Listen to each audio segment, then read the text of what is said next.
नमस्कार सम्पूर्ण साहित्य प्रेमी मनमुटुहरूमा म प्रियङ्का शर्मा ग्वालपारा आसामबाट आज हजुरहरूको समक्ष एउटा स्वरचित कविता वाचन गर्न जाँदैछु।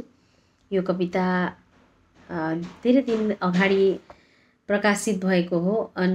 अनुनाद कविता सङ्कलनमा प्रकाशित भएको। हजुरलाई कविता कस्तो लाग्छ अवश्य प्रतिक्रिया दिनुहुन्छ भन्ने आशा छ।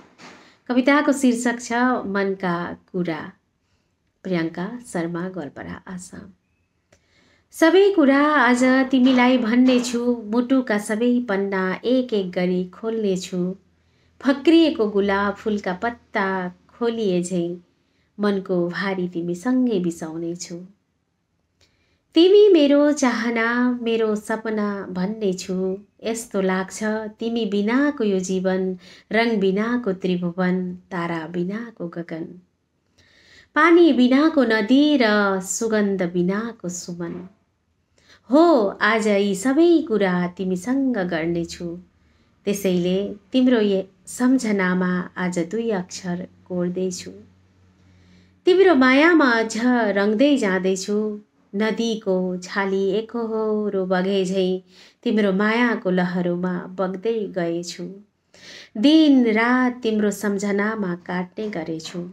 लाग्छ तिमी बिना यो सास चल्दैन, रात दिन पनि ढल्दैन। तिमी बिना यो मन मान्दैन, कतै लाग्दैन। भुल्याउन खोज्छु तर पनि भुलिन्न। हो आज यी सबै कुरा तिमीसँग खोल्नेछु। तिम्रो मायाको चाहनामा रमाएकी छु। एकान्तमा मुस्काएकी छु। त्यसैले तिम्रो यादमा 2 अक्षर कोर्दैछु।